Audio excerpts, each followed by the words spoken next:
I am Dr. Charlotte Leach, and I count it a privilege to share with you during Women's History Month.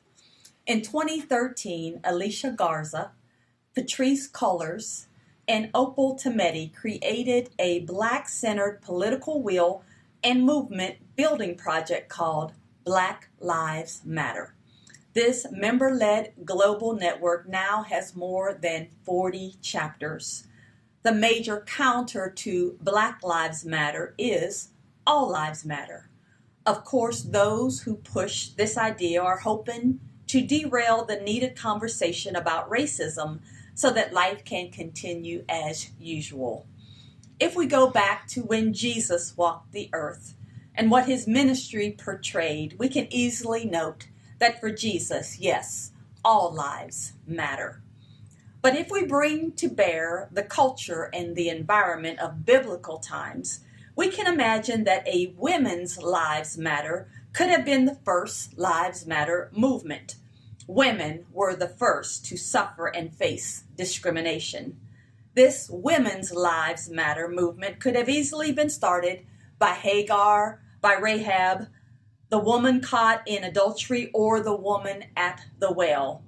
This movement may have led to us knowing the actual names of the two of the previous women mentioned, for they did have names. I so appreciate Women's History Month because we do not want to forget the contributions of women. During this month, the contributions of Garza, Cullors, and Tometi are brought to the forefront.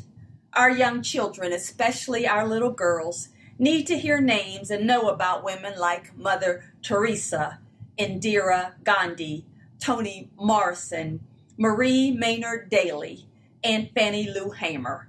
And we cannot leave out Kamala Harris and Ketanji Brown Jackson. As much as sharing the accomplishments of women is important, we must also determine that we will take a female, a young girl, a teenager, a young adult under our wing. I will end by sharing how two amazing women did just that for me.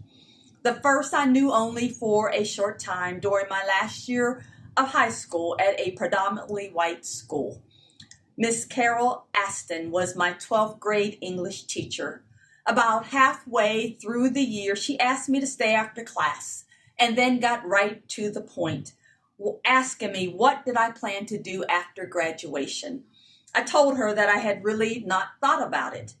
She then said without hesitation, "You are going to college." Mind you, she did not say, "Have you thought about college?" or "Have you considered college?" She said emphatically, "You are going to college."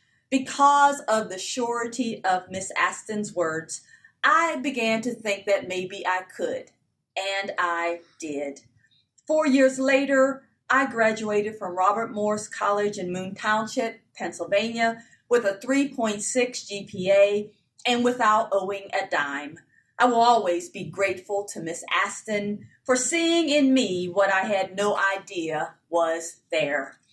The second woman that I will highlight is one that God sent as I decided to strengthen my walk with him.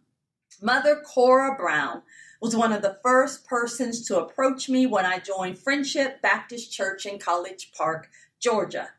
She had then and still has today the most amazing, friendly, and accepting spirit. She gave me personal advice and encouraged me to grow in the Lord, along with making sure that I and my sons were involved in church. She led the Amiable Ushers and the Leah Missionary Cell. So guess what I was a part of? The Amiable Ushers and the Leah Missionary Cell. Because of what she saw in me, I ended up being the president of the Amiable Ushers, a group of more than 60 members. I was so nervous leading those first couple of meetings, but Miss Cora was right there with me every step of the way.